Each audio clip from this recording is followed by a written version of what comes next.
नमस्कार साथियों, राधे राधे। आप सभी का मनी स्लो चैनल में हार्दिक स्वागत है। साथियों, आज हम श्रवण करेंगे पुत्ररदा एकादशी व्रत कथा। जैसे कि आप सब जानते हैं, आज पुत्ररदा एकादशी है, जिसको सुनने और उसका व्रत पालन करने से हमें क्या क्या फल की प्राप्ति होती है, आइए जानिए इस कथा से। साथियों, पुत्ररदा एकादशी श्रावण मास के शुक्ल पक्ष की एकादशी कहते हैं। इस दिन व्रत रखने का महत्व बहुत ही खास माना जाता है। जो पति पत्नी भगवान के प्रति सच्ची श्रद्धा के साथ जय व्रत करते हैं और विधि विधान से भगवान विष्णु की पूजा करते हैं, उनके घर में शीघ्र ही बच्चों की किलकारियाँ गूंजने लगती है और साथ ही उनकी सब मनोकामना पूर्ण हो जाती है। चलिए आइए जानते हैं इस एकादशी के बारे में। साथियों, एक बार युधिष्ठिर जी ने पूछा, हे मधुसूदन कृष्ण, सावन के शुक्ल पक्ष में किस नाम की एकादशी होती है? कृपया कर मेरे प्रश्न का उत्तर दीजिए। भगवान श्री कृष्ण बोले, राजन, प्राचीन काल की बात है। द्वापर युग के प्रारंभ का समय था। मेषामुतिपुर में राजा मिहिजीत अपने राज्य का पालन करता था, किंतु उन्हें कोई पुत्र नहीं था, इसलिए वह राज्य उन्हें सुखदायक नहीं प्रतीत होता था। अपनी अवस्था अधिक देख राजा को बड़ी चिंता हुई। उन्होंने प्रजा में बैठकर इस पर कहा, प्रजाजनों, इस जन्म में मुझसे कोई पातक तो नहीं हुआ, मुझसे कोई भूल तो नहीं हुई। मैंने अपने खजाने में अन्याय से कमाया हुआ धन भी जमा नहीं किया। मैंने जो धन कमाया है वह सब ईमानदारी का है। ब्राह्मणों और देवताओं का धन भी मैंने कभी नहीं लिया। प्रजा का पुत्रवत पालन किया है, धर्म से पृथ्वी पर अधिकार जमाया है तथा दुष्टों को मैंने अपने पुत्रों के समान ही समझा है। शिष्य पुरुषों का सदा समागम किया है, संत पुरुषों को मैं सदा ही आदर सम्मान करता हूँ। फिर क्या कारण है जो मेरे घर में आज तक कोई पुत्र नहीं हुआ?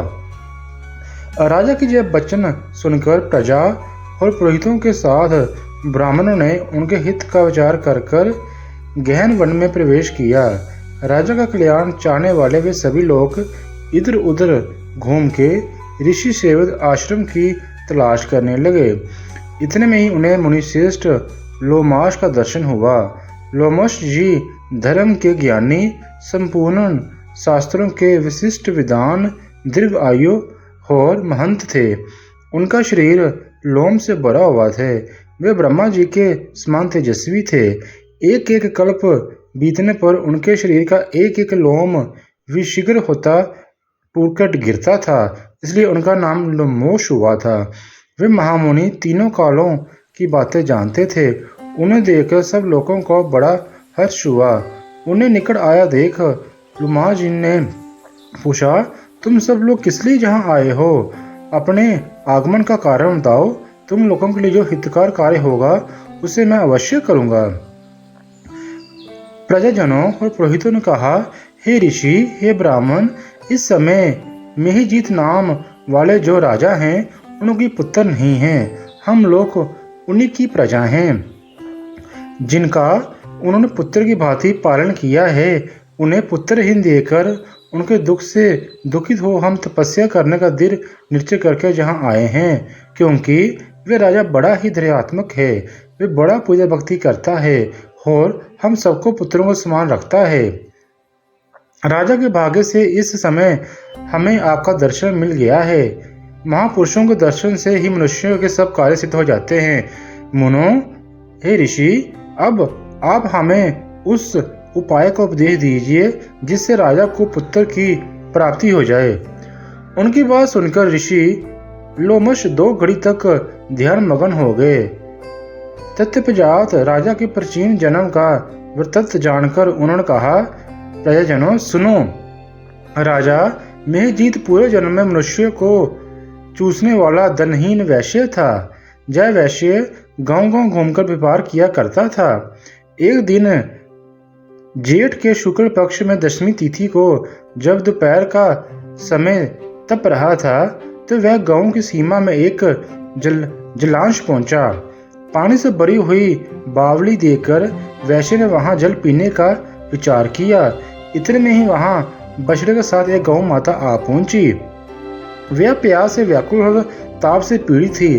अंत बावली में कुएं में जाकर पानी पीने लगी। वैश्य ने पानी पीती हुई गाय को हुंकार दूर हटा दिया और स्वयं पानी पिया। उस पाप कर्म के कारण राजा इस समय पुत्रहीन है। किसी जन्म के पुण्य से इन्हें अकटक राज्य की प्राप्ति हुई है। प्रजा ने कहा, मुनो, पुराण में सुना जाता है कि पुण्य से पाप नष्ट हो जाता है। अंत पुण्य का ना उपदेश कीजिए जिससे उस पाप का नाश हो जाए।